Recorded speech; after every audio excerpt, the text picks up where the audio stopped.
Man, today's video is the epitome of, shall we say, trying too hard, relying on your own strength far more than even your own strength can carry you, and having a messed up view of God and how that can significantly impact your life. So jump on into the video. Let's check it out. I think I think we'll all learn something new today. Welcome to the Equipped Disciple channel. My name is Rick McClatchy. I will be your host.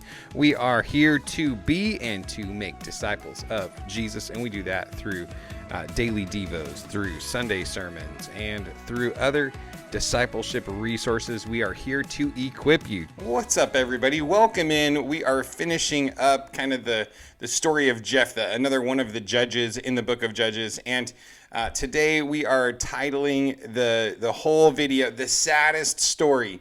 The saddest story in the whole book of Judges. Now, that's saying a lot because there's a lot of sad stuff that happens in this book, but I think if you'll hear me out, to the end, one will see that, yes, indeed, this is a pretty crazy, sad story. But it also, like the New Testament tells us, that all this stuff was written for our example.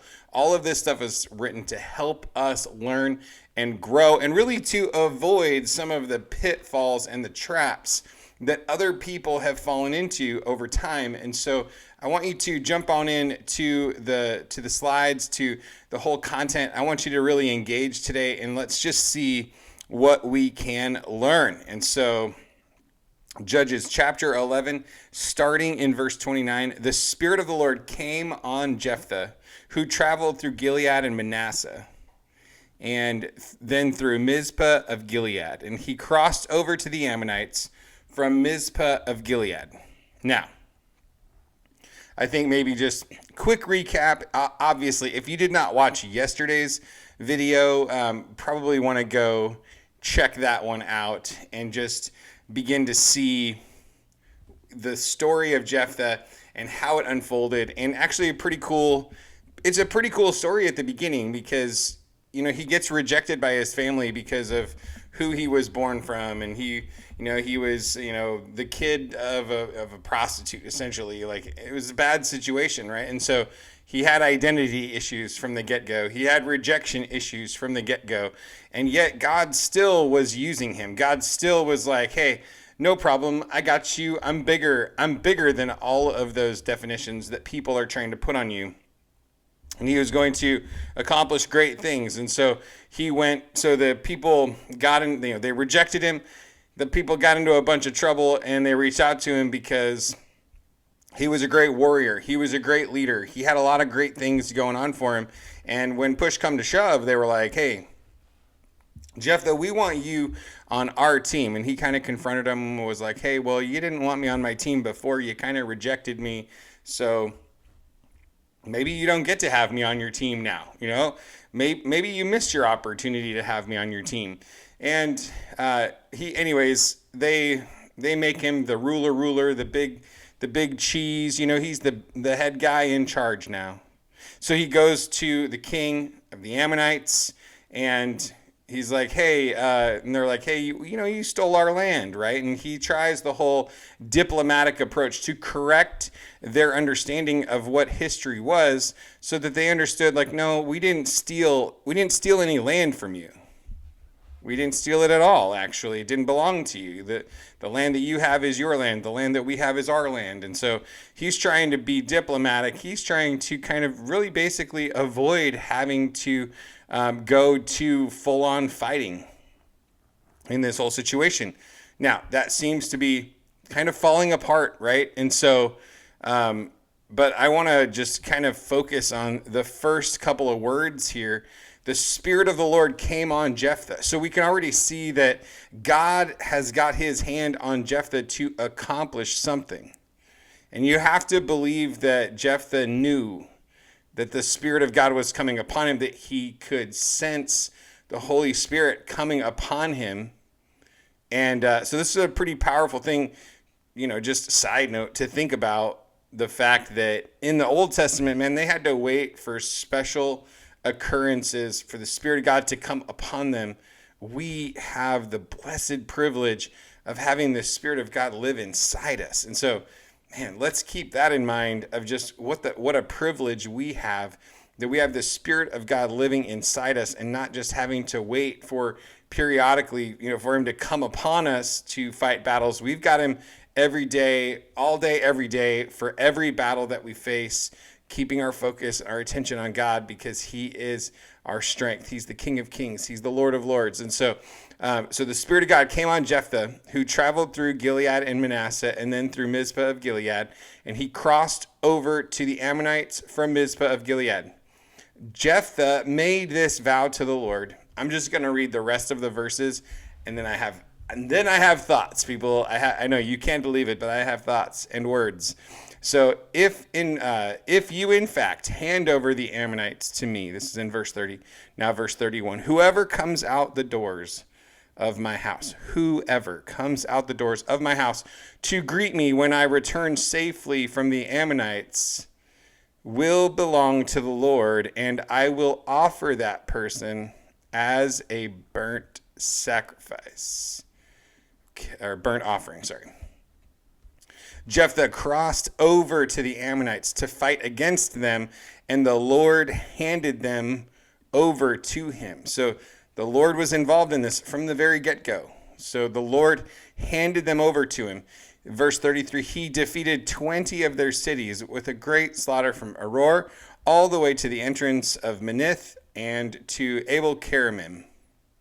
So the Ammonites were subdued before the Israelites. 20 towns, 20 cities. Wow. So when Jephthah went to his home in Mizpah, there was his daughter coming out to meet him with tambourines and dancing, which would be a classic, consistent, normal greeting for anybody returning back from any kind of battle. If they won that battle, you are greeting them with dancing and tambourines to celebrate the victory that has just been won, to celebrate their safe return. So this is kind of a no duh, like what else would you expect? So she comes out to meet him with tambourines and dancing, and she was his only child. He had no other son or daughter besides her. All right, and let's go to the next slide. When he saw her, he tore his clothes and said, "No, not my daughter. You have devastated me. You have brought great misery on me. I have given my word to the Lord and cannot take it back." Then she said to him, "My father, you have given your word to the Lord." Listen to her. "My father, you have given your word to the Lord. Do to me as you have said, for the Lord brought vengeance on your enemies, the Ammonites." She doesn't even fight him off. She doesn't argue with him. She's just like, well, you made a commitment to the Lord. You got to follow it. So she also said to her father, "Let me do this one thing. Let me wander 2 months through the mountains with my friends and mourn my virginity." "Go," he said, and he sent her away 2 months. So she left with her friends and mourned her virginity, and she wandered through the mountains. At the end of the 2 months, she returned to her father, and he kept the vow he had made about her. And she had never been intimate with a man. Now it became a custom in Israel that 4 days each year the young women of Israel would commemorate the daughter of Jephthah, the Gileadite. All right, so we just talked about that a little bit already. The Spirit of the Lord came on Jephthah at the beginning of this whole thing. So God has initiated this whole process. It wasn't like, oh man, we're in so much trouble. We got to figure this out. Man, I really hope God's somewhere. I hope we can find God. I hope we can convince him to come and help us. No, God was already on the move. God was already on Jephthah for the battle. And so then Jephthah's response is to then make a vow that whoever, so he's specifically talking about a person, not like, oh, if a camel comes out the door, whatever, like he's not like the first thing I see I will offer to you. He says whoever comes out, I will offer that person as a burnt offering. Okay, well, who gives you the right to pick a person, another human being to offer as a burnt offering? Like, who decided that you would have that authority? that power, that, I don't know, privilege, whatever. Like, who said? Who said you could do that? Now, in their culture at that time, there was some, allowance for these kinds of things. But, it's like, make this make sense, I think us as Christians, or looking through a Christian worldview, we look at this story and we think, man, this is bonkers. Like, this is one of the craziest things I've ever heard. And make this story make sense to me. And it's just the fact of the matter. It's like, there is no room in my head. There's no room in my heart for this story to make sense. I have 4 daughters. I don't have just one, but like, the fact that anything would ever enter my mind to make any kind of commitment to the Lord that would require that, no, not at all. I mean, you can tell Jephthah is torn up about this. At least that's the way it reads, right? He's like, no. Of all the people that could have come out the door, why you? Like, he's basically like telling her that, she's practically cursed him, because she came out the door first. But she was excited to see her dad coming back from battle. And so what do you expect, Jephthah? Exactly how did you see this playing out well? Now, where did Jephthah get this idea of offering the first person? Well, we talked yesterday and the day before talking about the other gods. So we've got Molech and Chemosh have been, introduced into the conversation. Both of those gods would have been gods that you would offer people to these gods as appeasements, and as ways to gain favor with these gods. And so you start to see that there's some element of mixture going on in his religious understanding. So I thought it would be good to talk about just briefly the topic of syncretism, because this would be definitely something that we can apply to our lives today, something that we need to watch out for in our lives. Is that the definition of syncretism is the amalgamation or attempted amalgamation, like melting together kind of a thing, of different religions, cultures, or schools of thought. And so it's where you kind of hodgepodge, potpourri mixture of religious beliefs together into one little basket. And this is definitely kind of the trap that Jephthah was falling into. He's interacting with Yahweh, who is not down with human sacrifice. Like, that's not on the radar. People know, like, Yahweh created each and every one of us in his image. We all have value. We all have purpose. We all are equal. Like, there's no one person picking another person to offer as a sacrifice.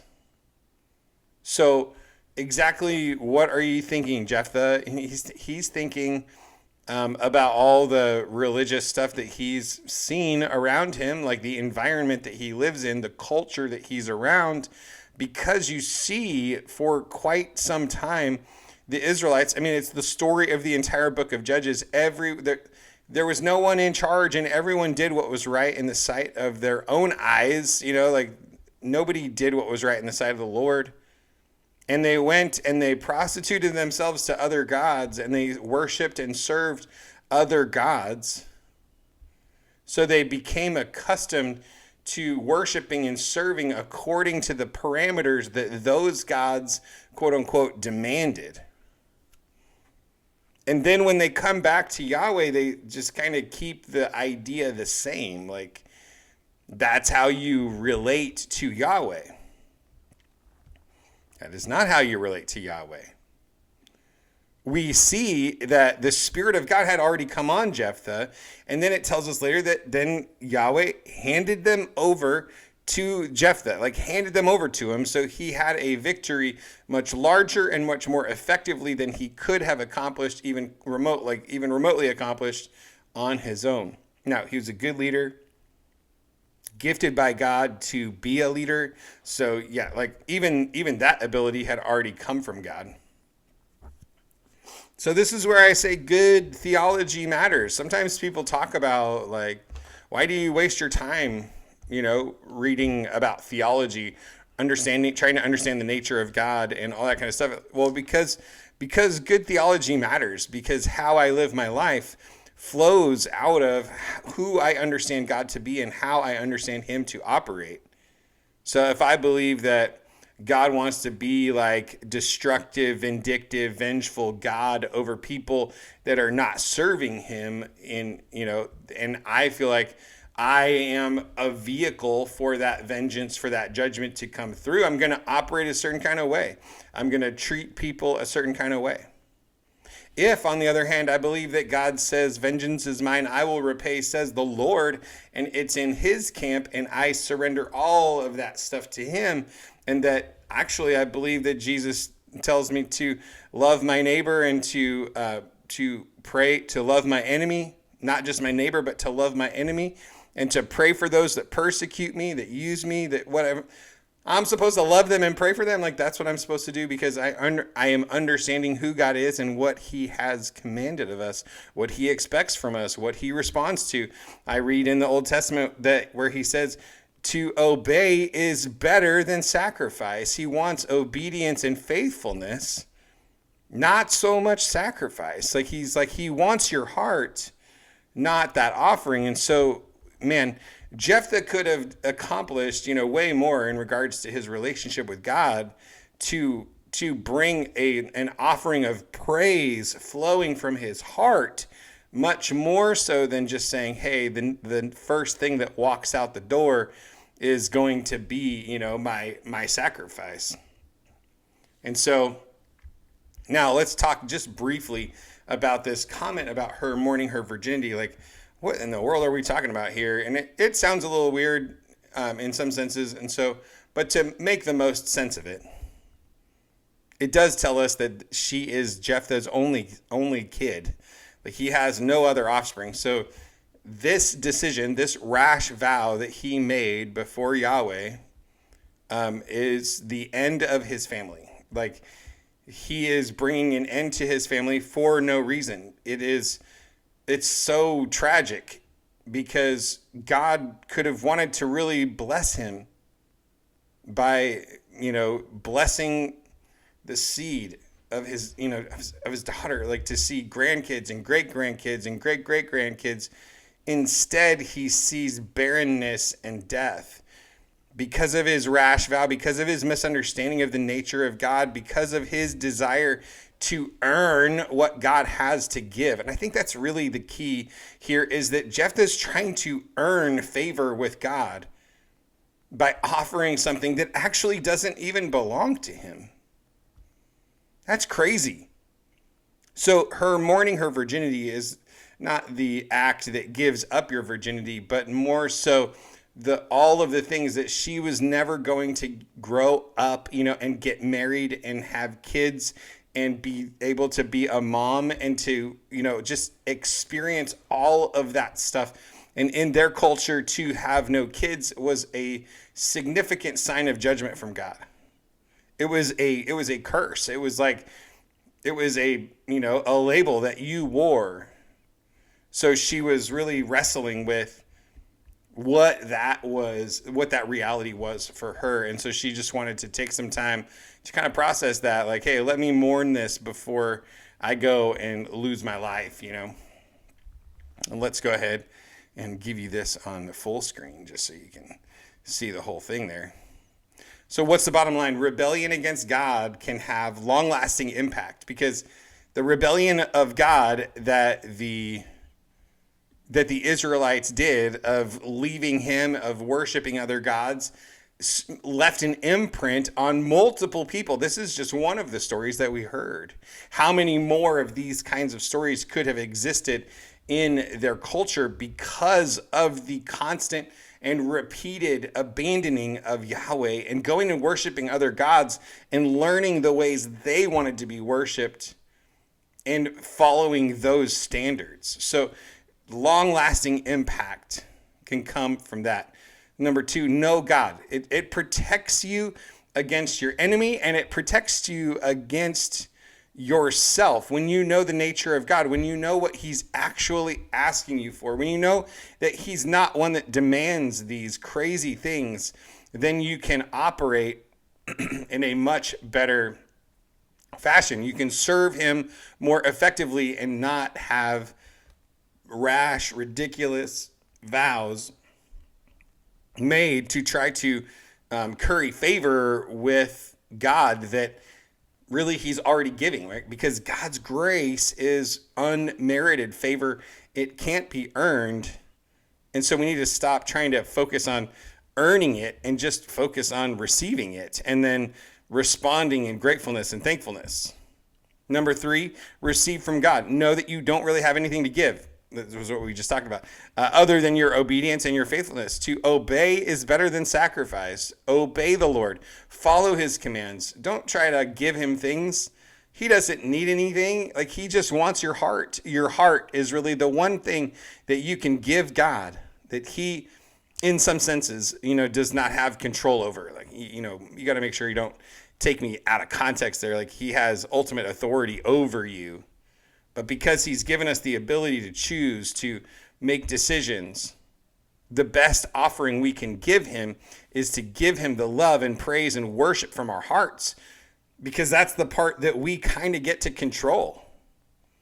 We get to make a decision if we're going to serve and love God or if we're going to serve and love other gods or ourselves or whatever. And so think about the significance of the value of what we have to give through our hearts. And then number 4, examine the motives of any vow that you might make before the Lord.